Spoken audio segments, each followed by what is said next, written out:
Coming up this evening, passport service soon to start issuing chip-embedded passports as Ministry of Foreign Affairs announces an availability of 32-page passport booklet. Also in this package, Lands Ministry sets up committee for total review of the health and safety regime in the mining industry of Ghana. Public cautioned against unregistered and fake anti-diabetes drugs on the market. FDA begins police-led investigations to arrest culprits. And elsewhere, fire destroys more than 600 hectares of forest lands in Kenya, threatening protected elephants and black rhinos.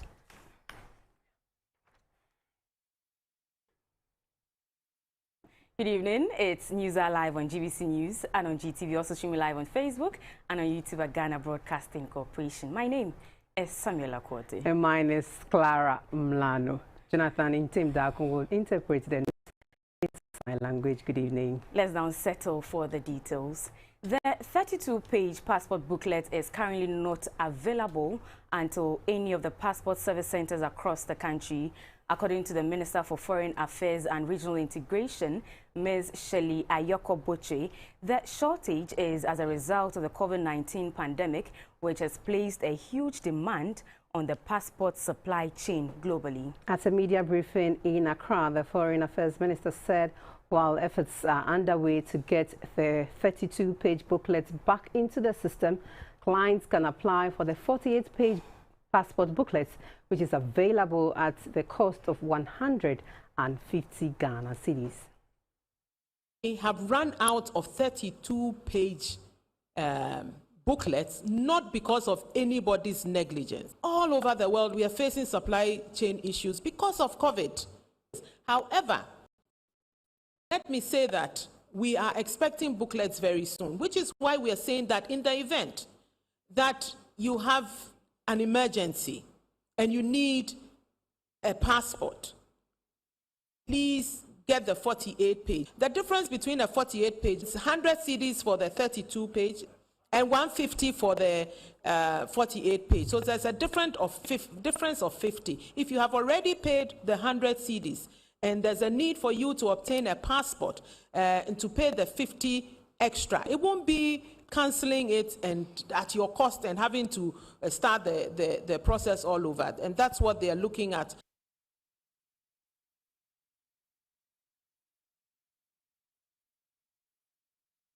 We're still on the issuance of passports. The Minister for Foreign Affairs and Regional Integration, Ms. Shelley Ayoko-Boche, says Ghana will soon introduce chip-embedded passports nationwide.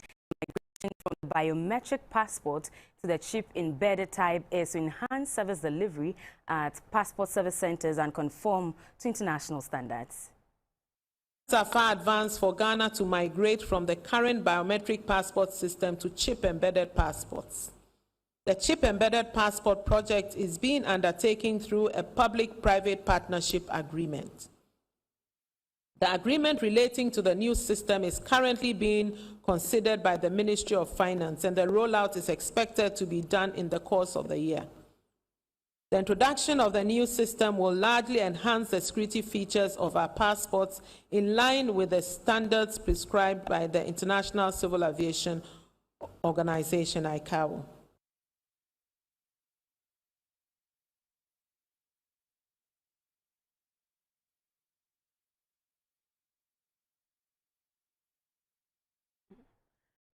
The Minister for Foreign Affairs and Regional Integration, Ms. Shelley Ayoko-Boche, says the ECOWAS Commission is reviewing the ECOWAS Protocol on Democracy and Good Governance to tackle coup in the sub-region.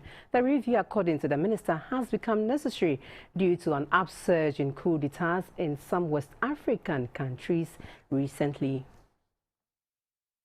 We need to deal as a bloc with the issue of changes in the constitutions of countries by incumbents. The heads of state have tasked the ECOWAS Commission to review a supplementary protocol on democracy and good governance so that we deal with the issues, we preempt issues that could occur, such as what happened in Guinea, and deal with those issues from the very onset of such issues. At the moment, the ECOWAS Commission has gone through the review. One of the issues that is being considered is to ensure that the two-term limit is clearly stated in the protocol, so that once we all sign to it, we make sure that we abide by it. We now take you to the mining sector, where a total review of the health and safety regime of the mining industry in Ghana is in the offing. The recent Apiate incident is the basis for this review to prevent any future occurrence. A 5-member committee has been constituted for this duty. Clara Mlano reports. Incidences of pits caving in, trapped miners, chemical pollution, deaths of the ordinary people in uncovered or abandoned pits are some disasters to have occurred in Ghana's mining industry over the years. The magnitude of the Apiate explosion, claiming some 13 lives and burying an entire community, is arguably the biggest mining disaster in recent years. The 5-member committee will undertake a general review of the health and safety regime in the mining industry, review existing laws, regulations and guidelines on health and safety standards in the mining industry, inquire into any matter relating to health and safety in the mining industry, and make recommendations to governments for reforms. Whilst we take action on all of these, it will be completely remiss on our part to concentrate solely on the Apiate incident, to the neglect of other health and safety issues in the entire mining industry. Unfortunate as the incident was, it gives us the opportunity to examine comprehensively the entire health and safety regime of the industry. The committee has 1 month from today to present its report. The Vice-Chancellor of the University of Mines and Technology, UMAT, Professor Richard Amankwa, chairs the committee. For some time now, Apiate has been associated with a disaster. And I'm happy that out of this disaster, the Honorable Minister has set up this committee to change the dynamics of the health and safety standards in the field. And I believe that very soon, Apiate will not only be about disaster, but also about reforms. We would do broad consultations, both in Ghana and outside Ghana, and make an effort, a very conscious effort, to develop a document that will stand the test of time and help the nation to work very well regarding health and safety standards, and also be of support to the mining industry. The committee has Mr. Benjamin Aye, a former chief executive of the Minerals Commission, Professor Grace Ufori-Sapong, a professor of minerals engineering representing the Ghana Academy of Arts and Sciences, Ms. Efe Oponfosu of the Ghana Bar Association, and Mr. Kwesi Enyan, a former managing director of Anglo Gold Ashanti.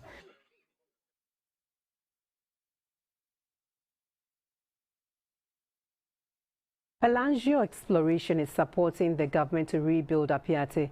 The mining firm has presented $10,000 towards the efforts into the Apiate Support Fund.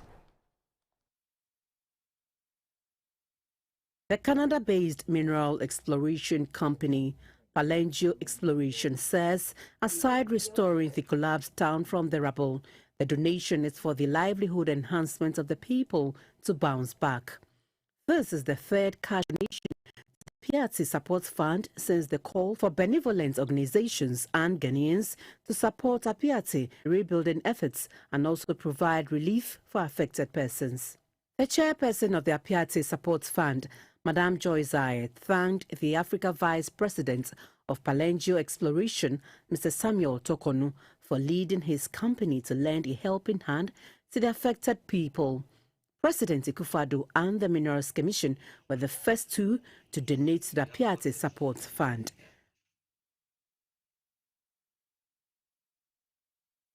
Now go to the education sector, where the Governing Council of the University of Education, Winneba, has directed the acting UEW Vice Chancellor, Professor Andy Ofori-Brinkan, to immediately hand over to Professor Mauto Avoke, who resumes duty as substantive Vice Chancellor following a High Court order directing his reinstatement. Chairman of the Governing Council of UEW, Nana Ofori-Ansah, in a letter urged Professor Ofori-Brinkan to assist management of the university in the transition to give full effect to the said High Court order. Nana Ofori-Ansah also urged Professor Andy Ofori-Brinkan to support and cooperate with Professor Avoke to achieve his vision and the goals for the university. A legal tussle which began in July 2017 saw Professor Mauto Avoke and 3 other principal officers dismissed for some alleged financial malfeasance. 3 senior lecturers, including Professor Ephraim Avia-Anso, were later in 2019 dismissed for misconduct and missubordination. But at Winneba High Court last week ordered that Professor Mauto Avoke be reinstated, including all those who were affected by the legal tussle. The court their salary arrears should be paid with retrospective effect from the date they were unlawfully removed.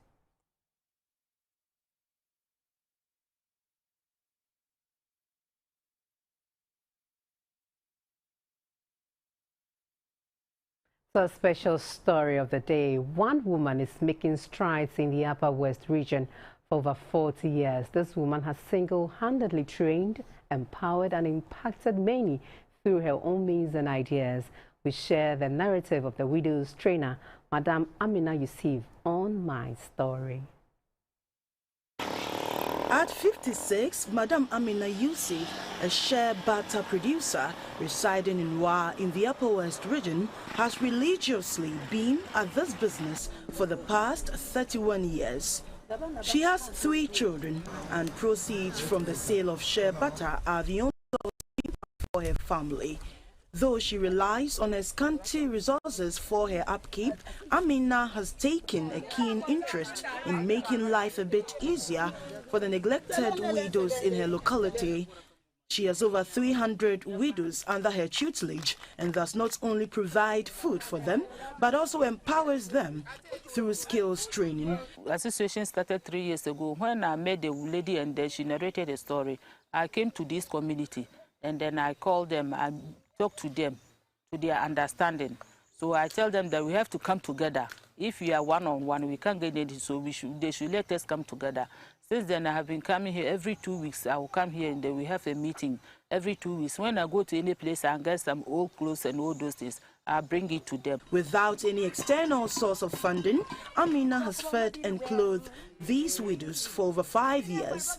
She tells me the gesture is to give widows hope. It's a passion in me. There was a time I was going to a community. I saw a woman who is pregnant and still carrying a baby at her back. And the woman was walking. The car that was blowing horn on her, but she couldn't hear it, so we stopped. And I asked her, do you want to kill yourself? And then she told me that her husband is dead, and they say she's the one, she killed the husband. So she is going to her father's community. So we picked the woman. According to what she was narrating to me, it touches my heart, and I decided to devote my life to that, to train the widows and those who don't have the single parents. Amina Yusuf uses raw materials like shea butter, which is readily available in the north, to train the widows. Producing shea butter has been a preserve of the people in the 3 regions of the north. She explains the shea processing task. Starting to do shea butter, we spread tapoli on the floor, on the ground, and then we remove some of the bags that couldn't remove from the nuts. So after that, we don't have crusher here. So we come together like 2, 3. Then we find where there's a big mortar and we start pounding it. After pounding, we roast it. The roasting, the firewood that we have, we don't use more firewood. We use the shea nuts, the hard thing that we are cracked. We add to the firewood and then it helps as fuel. So after roasting, we go back to the pounding this thing again. We put it in the mortar and then we pound it to it will come like porridge. Then we start grinding it on the stone.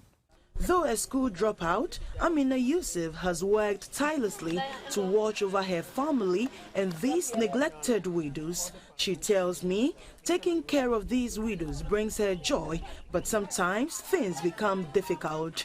She shares with us some of her challenges. 1, equipment, like machine and all those things.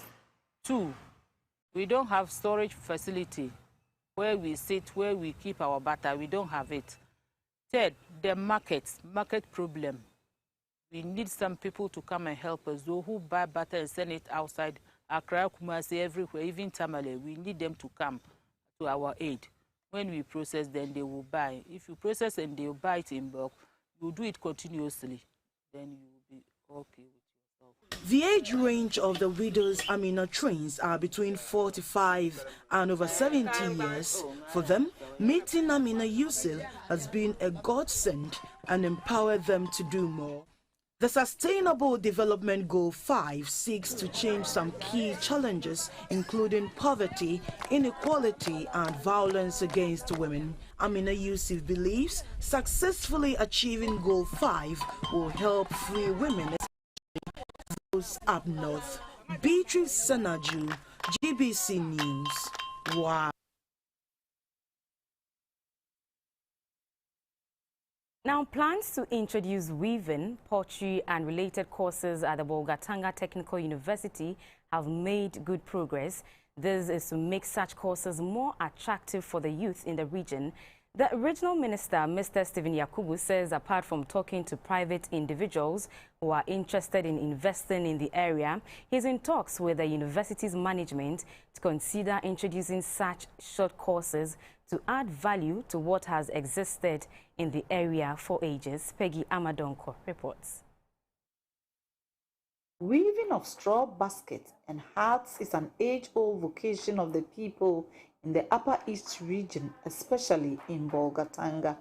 The town is a one-stop location for the best in straw products in the country. Unfortunately, straw, the raw material for these products, is no longer found in the region. Hence, producers have to travel to other parts of the country for the purpose. In spite of the economic potential of these products, majority of the weavers are not lettered, discouraging some youth from venturing into it. Described as a multi-million-dollar industry, it is gradually being taken over by other nationals, especially the Chinese, who are benefiting more than the original weavers. More youth are therefore being encouraged to try their hands at the crafts. I think it's a kind of supply and demand sort of thing. People go into something if they feel that they can get money out of it. It's also an area where, because there's no particular course in the university for the youth to learn, it's just semi-illiterates or even illiterates that go into that. It's termed as if farming, something like that. So people go into it. But if there's a course or some courses that actually would train people in an innovative way, I'm very sure that the youth will go into it. It is expected that once these courses get introduced at the Bolgatanga Technical University and the CKT UTAS, the youth will develop an interest to become innovative and begin production for the international market. Peggy Amadonko, GBC News, Bolgatanga. 4 people are reported dead in a road accident at Zinsewum in the eastern region on Monday afternoon, according to police reports. 9 others were also severely injured. The reports indicate that an articulated vehicle veered off the road at Zinsewum and crashed into 3 taxis. The accident led to a blockade of the road. The remains of the deceased have since been deposited at the Zinsewum Government Hospital morgue. The injured are also receiving treatment at the same hospital. A statement from the Ghana Police Service says the vehicles involved in the crash have been removed, allowing for normal flow of traffic.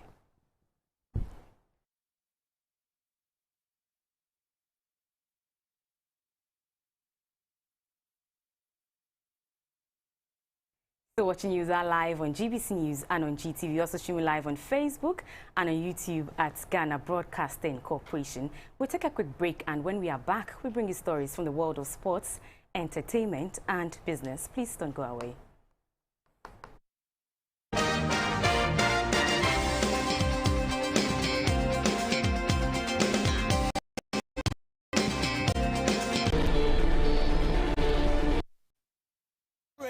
Netitu anya pomudi adwuma for corona yare baye woni e diniye ye koso asre se abanche se odi egu akwam no ye nkoso na ye nni so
Ratings agency Moody's has downgraded Ghana's economy from B3 to CAA1. The agency cited the increasingly difficult task government faces in addressing debt challenges and tight funding conditions.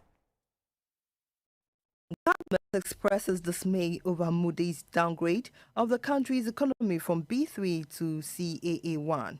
In reaction to the news, the Ministry of Finance says the downgrade has come about despite the series of progressive engagements government had with the team from Moody's, the quality of the data supplied, as well as the medium-term economic and fiscal focus of the government, underpinned by key fiscal consolidation reforms, such as the policy decision to cut expenditure by 20%, as recently announced by the sector minister. The ministry says the singular action by Moody's confirms the notion held by many that there is an urgent need for reforms in the conduct of ratings agencies, given their ownership structure and the ramifications that their actions have on sovereign states, especially those in Africa. The call for rating reform, which was loud during the peak of the COVID-19 pandemic, must be revived as of urgency.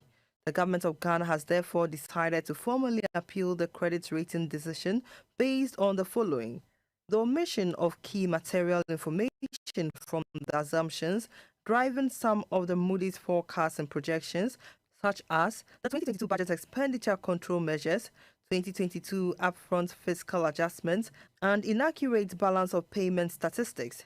Also, the appointment of a new primary credit analyst only 4 weeks prior to such a major credit rating decision, and the committee's refusal to consider deferring such a monumental rating action until the analyst had enough time to more fully understand both the quantitative and qualitative aspects of the Ghana credit story and the very far-fetched conclusions made on Ghana's environmental, social and governance credentials without any supporting quantitative data. The Finance Ministry, however, expressed its worry that Moody's rejected this appeal and went ahead with the downgrade despite all the concerns raised by government, which it believes were not factored into their decision.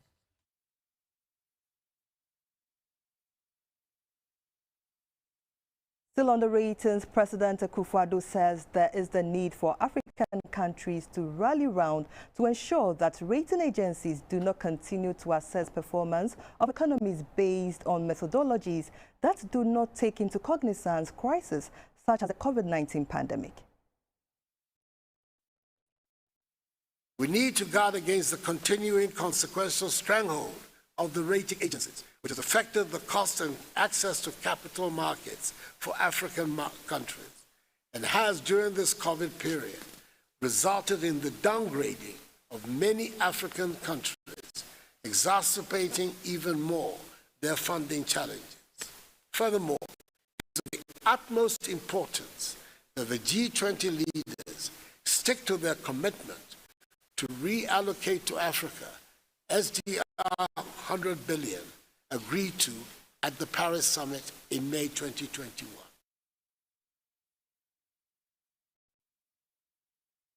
Last week, government launched the e-travel card, which is to help minimize spending by government officials and protect the coffers of the state. When fully rolled out, an e-travel card portal will also be established to replace the manual system of managing interest taken by public officials. On GTV Breakfast, panelists welcomed the e-travel card regime, considering its benefits to the state. Issue about this e-levy, increasing taxes, is because we are spending more than we are taking in. And you know where we can cut costs? Tell me.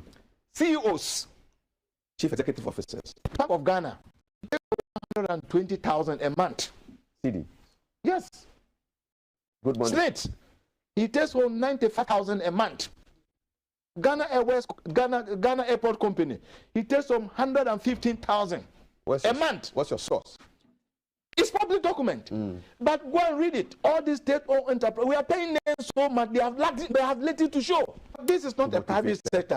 This is public service. Note, public service. Yes. If you want to make more money, go into the private sector. Anytime it gets to matters of money, I get worried. In which jurisdiction? Is it UK, US, Germany that you see CEOs any more than the president and they are making losses and we are happy? Hell no. So you see, I say it's always self-inflicted. Many people prefer to be CEO than to be ministers. Because that's where the money is. The issue is not about the e-card. What the CEO is taking, he's still going to take it. Look, careful you are traveling because of the position. And I attend a lot of conferences with most of them. Some of them, when you go to international fraud, they don't say a thing.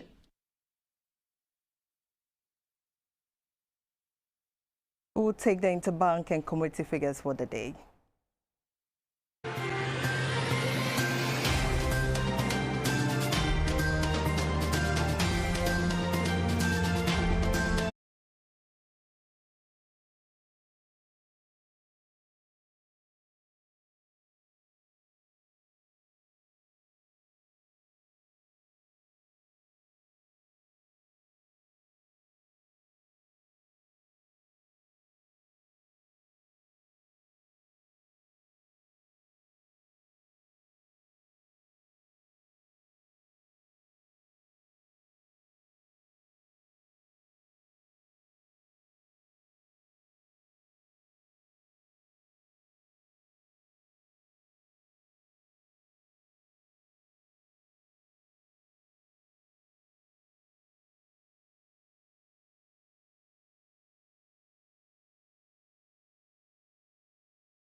Is that fuel prices may hit 8 cedis by end of March 2022.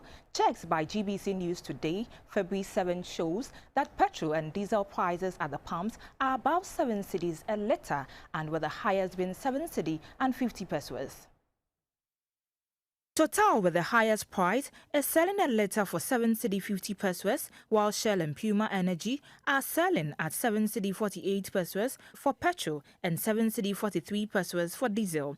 At Allied Oil, petrol sells at 7 cedi 40 pesos and diesel 7 cedi 43 pesos. Goil and Pacific Oil are trading the commodity at between 7 cedi 30 pesos and 7 cedi 20 pesos for both petrol and diesel. The lowest priced fuel stations are Petrosol and Star Oil, trading at 6 cedis 95 pesos and 6 cedis 90 pesos. With the increases, transport fares are likely to go up as commercial drivers are negotiating with the government for a 30% increase in fares. The drivers and owners of private vehicles complain that the constant increase of petroleum products at the pumps is worsening their hardship. Energy experts attribute the constant rise in petroleum products to the cedi depreciation to the dollar, geopolitics between Russia and Ukraine, and the recent reintroduction of the price stabilization and recovery levy. This has intensified calls for the government to explore new strategic measures to soften the impact of petroleum prices on consumers. They say if nothing is done about the prices, petrol and diesel are likely to hit the 8 cedis projection before March.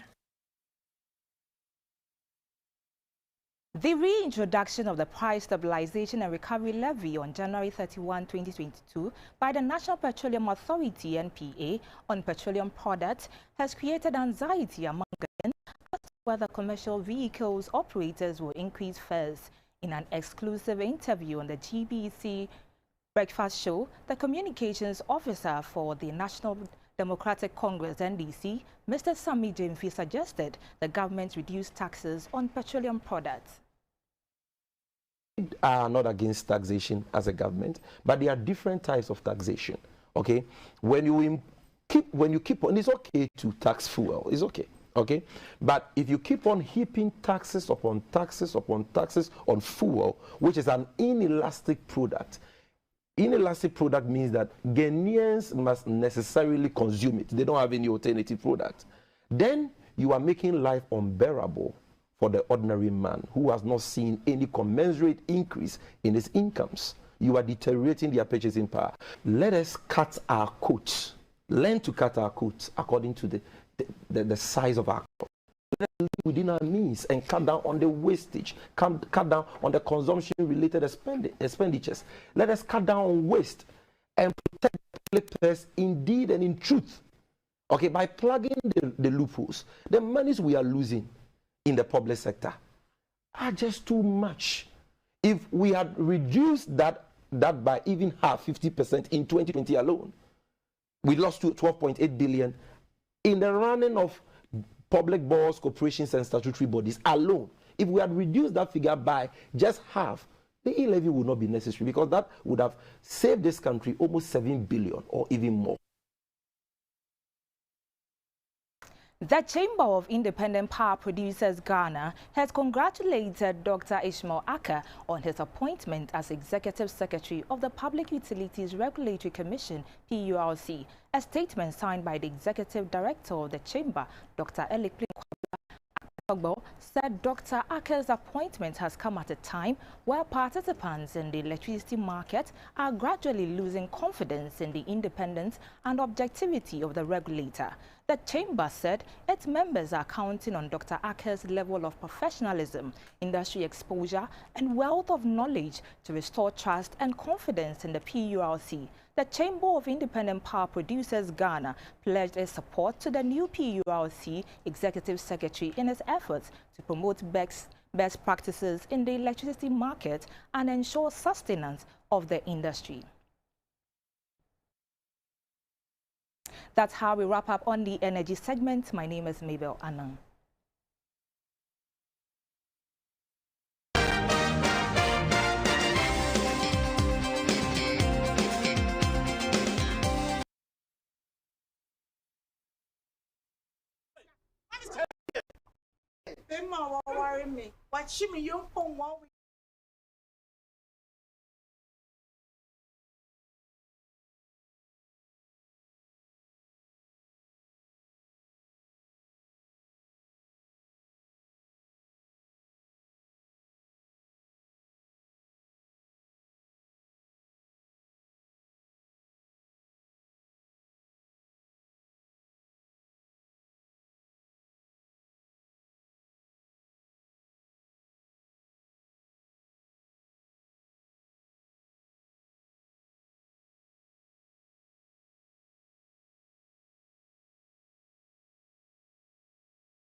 Hello again. It's the health segment of the news brought to you by Lufat, Tobingo's premium gift to Africa.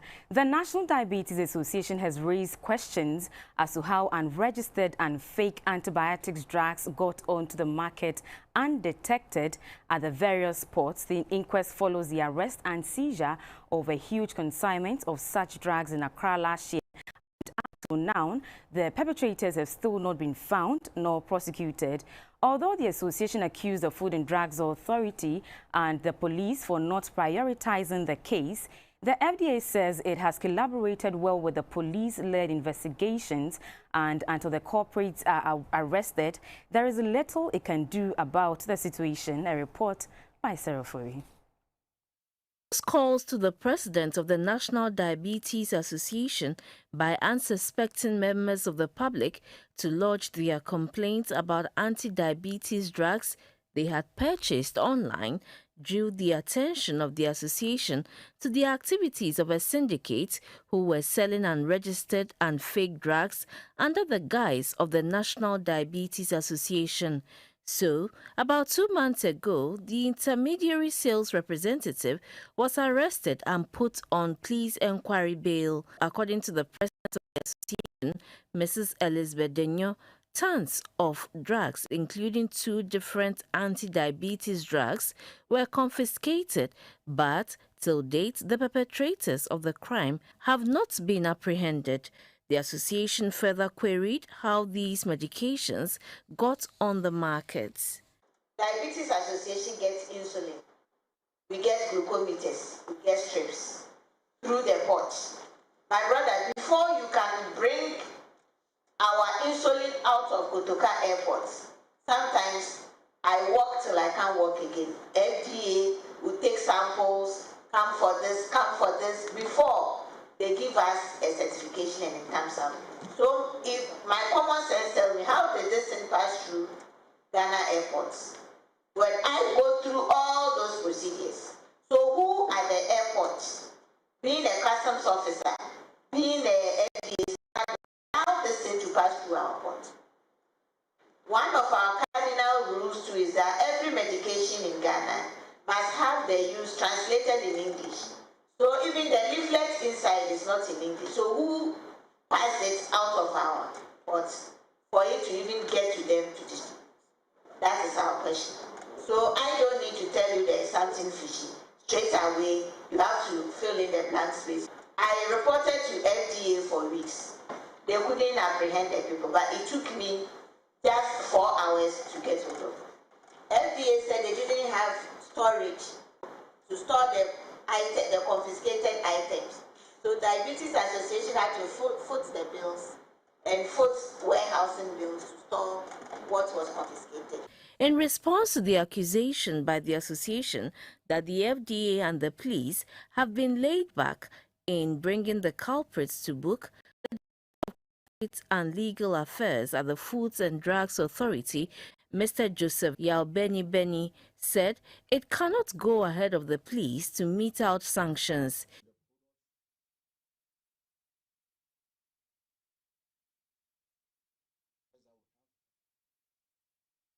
Some of them. So that is what we give to the police. So together with the police, we are still looking for the owners of these products. The intention, I believe, is that those people, when they are eventually arrested, will be prosecuted. So the police is building up their case. So investigations do take some time. These are persons who do not have a physical presence anywhere. The person who has a physical presence has been arrested. He further explained that items confiscated need not be paid for by the complainant. As stipulated in the Public Health Act, Act 851, all medicines must be registered with the FDA before selling them, failure of which is seen as criminal. A list of all registered products can be verified from the FDA website or through their WhatsApp and hotlines. 04 GBC News, Accra. Now, complications of sickle cell disease include damage to the body organs, tissues, and bones. Others are growth retardation and infertility. However, with the advancement in the healthcare, some sufferers today, especially in the advanced world, are living a normal life with the condition. However, in sub-Saharan Africa, including Ghana, there are still a number of patients experiencing the extreme complications of the disease. GBC News tells the story of 34-year-old Faustina, whose child lives with the worst forms of sickle cell. The desperate mother questions whether sickle cell anemia is actually a medical condition or a curse. At birth, she was certified as a normal baby until age 5 when she became paralyzed. Betia was sent to the Kolebu Teaching Hospital and her inability to walk or stand was diagnosed as sickle cell. Na mi fambra na mi cha mi timu enani eti enusu mantumi ankobi. Betia is 11 years old, but her growth is now stunted. She tells GBC News that there are times when Betia's feet and hands become swollen. She complained of joint pains, experiences some yellowish tint of the eyes, and she then falls on these plants she calls herbs. Yes, me sika me di to edu ana hospital. Ti bi omo ati se omo ye ma na. We your friend say? We your friend no. Okay, what do you do? Me chi na masisa ma omo na no. You say your friend say, Drew, your friend say. I feel I told her. Time you. And that's what do you do? If you see me, I am it, Sinama Huru, my son is summer. Benu Fianapa. Nessa area, a number, no masai, I chibi, a summer. No one, a new show on. Okay. T.A. and Mamma.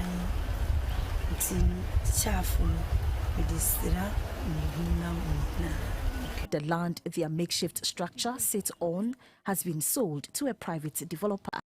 The family have been given 3 months to vacate the land. Currently, 2.5 months have elapsed and they have still nowhere to go. Baby, I made that. Me bani. Sorry, Nati. Genetic disorders, according to the World Health Organization, are very common, and every year a significant number of babies are born with the condition. In Ghana, 2%, about 15,000 of newborns have sickle cell, a disease which has been described as a major contributor to child morbidity and mortality, especially in sub-Saharan Africa. According to the expert, people living with sickle cell could live a normal life once they are on medication and care. However, what is lacking in the case of Betia and the rest of the siblings is the necessary medication and care. And that is why we are asking you to support them. You can kindly donate to the care of Betia through MTN Momo account number 0235 531960, registered in the name of the mother, Faustina Amegavi. Reporting for GBC News, Gifty AJ, Accra.